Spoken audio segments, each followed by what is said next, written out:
سلام دوستان. در رابطه با لایه انتقال ترانسپورت لایر قرار است صحبت کنیم و حملاتی که مرتبط با این لایه است و راهکارهای دفاعی آن رو توضیح دهیم. خب اینو همه میدونیم که این لایه مسئول مدیریت اون رد و بدل شدن اطلاعات بین سیستم های مختلف از طریق دو تا پروتکل معروفش، یعنی TCP و UDP است. TCP UDP رو که همه میشناسیم. TCP سرعت پایینتری داره، امن‌تره، ولی UDP سرعت بالاتری داره، امنیت پایینتری رو در بر میگیره. اما حملات مرتبط این لایه، یکی از حملات مرتبط این لایه TCP/C یا ساین فلوده. این TCP ساین فلود از اونجاست که مهاجم کاری که انجام میده، میاد یک حمله منع سرویس رو انجام میده، یعنی تعداد زیادی بسته ساین جعلی با آدرس مبدأ جعلی به سرور ارسال میکنه. یعنی این کار باعث میشه که سرورها نتونن پاسخ مناسبی رو به کاربران واقعی بدن و در نتیجه کاهش شدید کارایی رو داریم و از کار افتادن سرویس. یعنی بسته ساینن که میدونی همون پرچم ساینکرونایزیشنیه که برای شروع و همگامسازی یک اتصال TCP استفاده میشه. یکی هم مسئله خیلی مهمش هم شاید دیده باشیم، بعضا به سرورهای بازیهای آنلاین مثل بازیهای پلی استیشنی که وجود داره حمله میشه و اعلام میشه که حالا سرور کند شده، یا اصلا اون کاربرهایی که رسمی هن، رجیستری هن، نمیتونن ارتباط بگیرن و بازی رو ادامه بدن. حمله نوع دوم حمله سیشن هایجکینگه. ببینید دوستان، این سیشن هایجکینگ همون دزدیه، یعنی میاد اون شناسه نشست و اون سیشن آیدی رو برای دسترسی غیر مجاز به یک کاربر دیگه سرقت میکنه. یعنی شما وقتی که وارد سایت ها میشین، اکسپت میکنین کوکی های اون سایت و عملا اطلاعاتی مثل یوزر پسورد شما تو اون کوکی ها هست و خیلی راحت اون حمله کننده میتونه کوکی های احراز هویت و اون سیشن کوکی ها رو به دست بیاره. از اونجا با نام کاربری و رمز عبور امکان کامل دسترسی به حساب شما را خواهد داشت. در نتیجه این عمل منجر به افشای اطلاعات مالی شما، انجام تراکنش‌های غیر مجاز و خسارات مالی جدی میشه. حمله بعدی حملات UDP فلودینگ یا همون سیلاس های یودی که میاد یه عالمه بسته از نوع UDP برای مصرف منابع سرور ارسال میشه از طریق حمله کننده. یکی از مسائل هایی که وجود داره همون سرورهای VoIP است. سرورهای VoIP رو همه میدونیم دیگه. سرورهای VoIP Voice over IP است. اون سامانه هایی هستن که امکان برقراری تماس هم صوتی هم تصویری از طریق شبکه‌های مبتنی بر IP مثل اینترنت رو فراهم میکنه. اما خب دقت داشته باشین سرورها یه سری وظایف رو انجام دادن، مثل مسیریابی تماس‌ها، کنترل کیفیت سرویس، QoS، تبدیل سیگنال بعضا. اما وقتی شما اون حمله کننده میاد یه حجم زیادی از بسته رو میفرسته، عملا با درخواستایی که بیموردی که میفرسته این سرور رو از کار میندازه. نهایتا نمیشه به اون کاربرها اون تقاضایی رو که دارن رو به صورت رسمی پاسخ بدیم. اما چه راهکارهای دفاعی وجود داره؟ اولین راهکار دفاعی استفاده از TCP ساین کوکیز. ببینید دوستان، TCP ساین کوکی همونجور که گفتم بایستی که یک شماره توالی، یه سری پورت ها و یک مقدار مخفی، یک جای دیگری علاوه بر اون حالا جدولی که وجود داره میتونیم ذخیره کنیم. یعنی از جدول اتصالات استفاده نکنیم. وقتی که اینا میان جای دیگری ذخیره بشن، اون بسته های حمله، اون بسته هایی که دارن سینک فلو رو انجام میدن. بعد اون حالا ممکنه مقداری حافظمون از دست بره به خاطر استفاده از این TCP ساین کوکیز.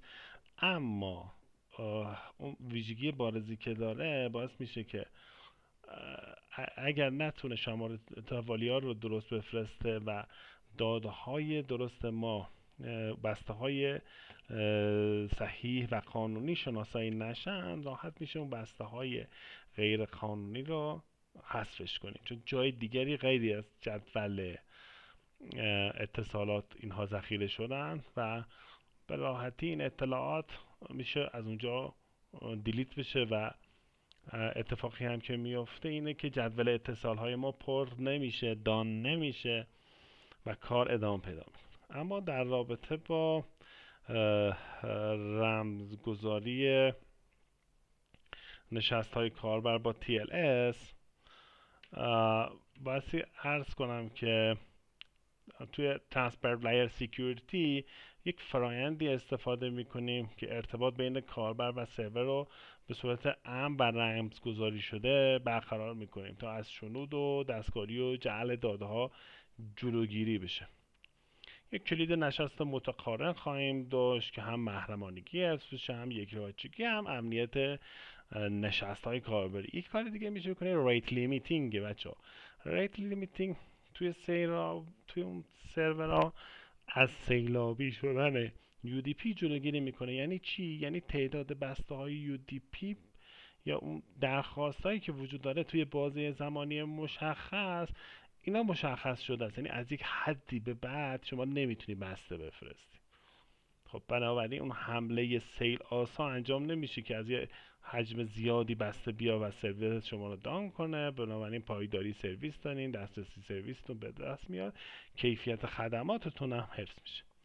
لایه بعدی لایه نشسته یا همون سشن لایر. این لایه ارتباط بین برنامه ها رو مدیریت میکنه. حملاتی که توی این لایه وجود دارن حملات سشن هایجکینگ، ریپلی اتک. بحث سیشن هایجکینگ که خیلی بحث حالا چندین بار هم بحث کردیم، اینکه آقا مهاجم کنترل یه نشست فعال رو در دست میگیره و مثلا شما توی خریدی داری اون سیشن احراز هویت شما تو اون خرید آنلاین توسط یک مهاجمی به سرقت میره. اون میتونه هر کار دوست داره با اون سبد خرید یا اون پول شما بکنه.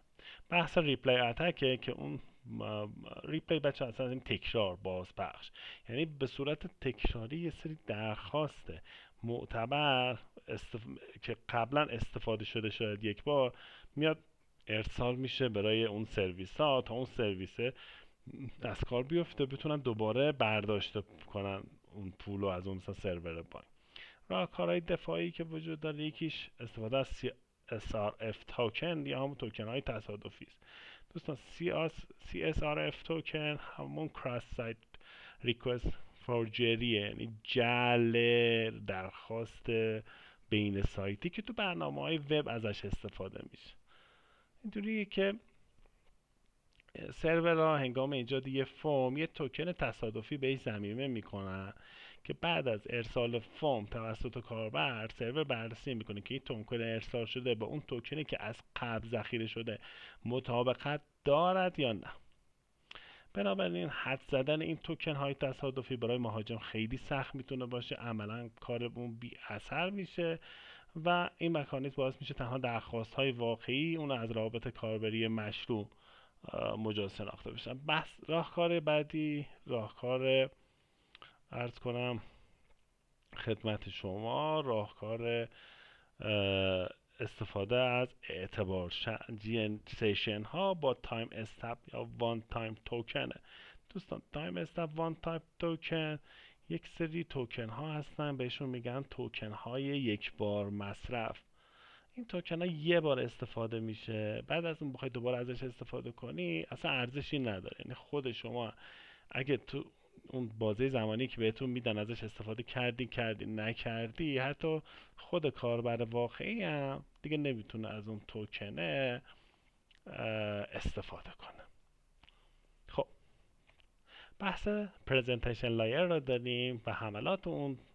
لایه نمایش داده ها رو تو این لایه ما میایم رمزگذاری میکنیم، دیکود میکنیم و کامپرس میکنیم. یعنی هم بحث رمزگذاری، هم بحث رمزگشایی، هم بحث فشرده سازی داده ها تو همین لایه نمایش صورت میگیره دوستان.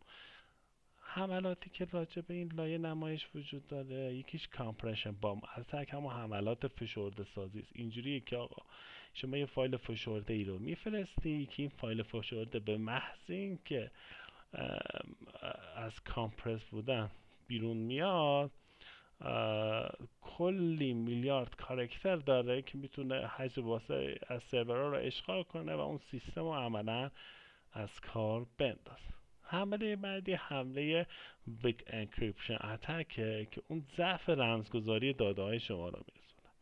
هممون میدونیم یکی از پروتکل ها و الگوریتم های خیلی قدیمی که برای رمزنگاری اطلاعات استفاده میشه الگوریتم MD5 که هم یا همون مسیج دایجست 5 که تابع هش رمزنگاری شده که برای تولید یک خلاصه 128 بیتی همون 16 باتی از داده ها طراحی شده. این باید دیدین که امکان تولید کالیشن یا تصادم توش بالاست. برای قابل حدس زدن مهاجم میتونه با یه سری از روش های محاسباتی هش ها رو برای حدس بزنه، جفتا رو پیدا کنه و رمز شما رو بشکنه. اما چه راهکارهای دفاعی وجود داره؟